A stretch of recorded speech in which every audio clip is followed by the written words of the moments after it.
Hello, this is the first time I am doing this, so be very, very critical and cruel. If you would like context or anything for this poem, it's in the description.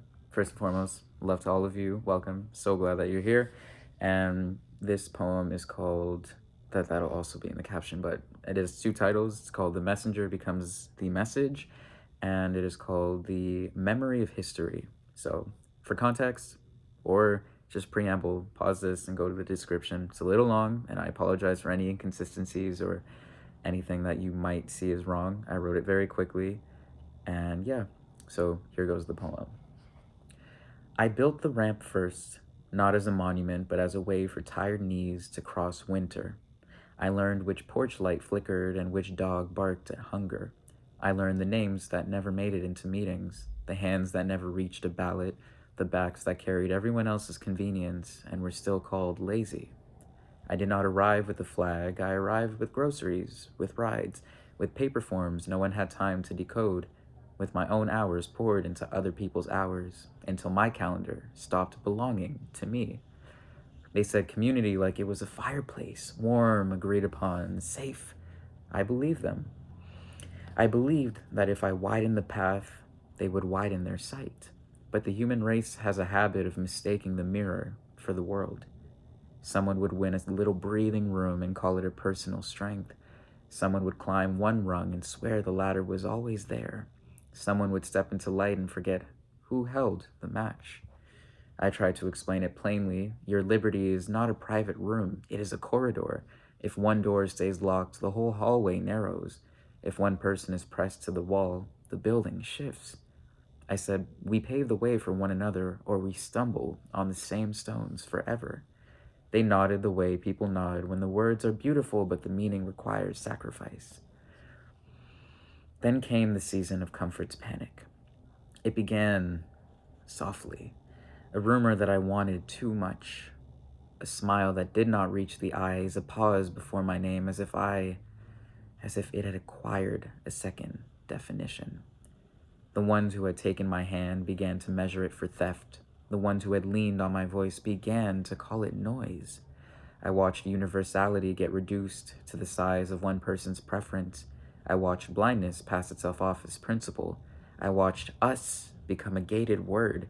They did not say, we will kill you. They said, you are dividing us. They said, you are making it hard.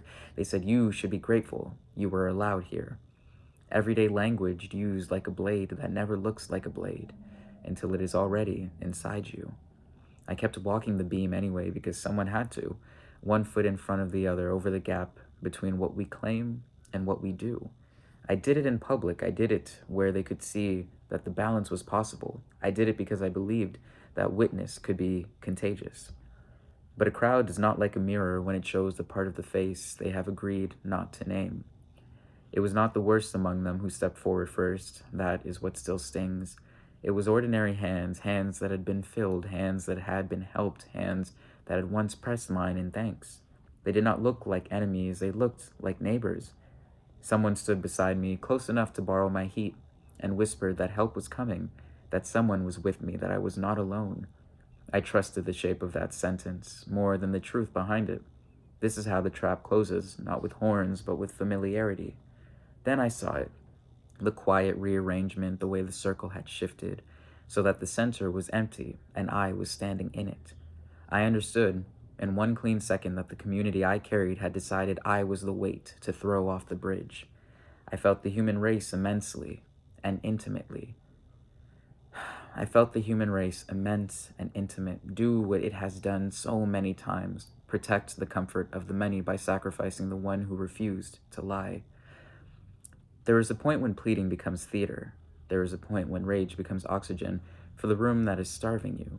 There is a point when you stop asking and start holding yourself upright, so that the fall does not get to own your posture. I lowered my hands, I steadied my breath, I accepted the lesson they needed me to be, that one person's liberty when spoken aloud threatens every private cage. And I reached out of reflex and history for the ally I thought was there, and I reached for the simple tool that had always answered me, for the reassurance that the world was consistent.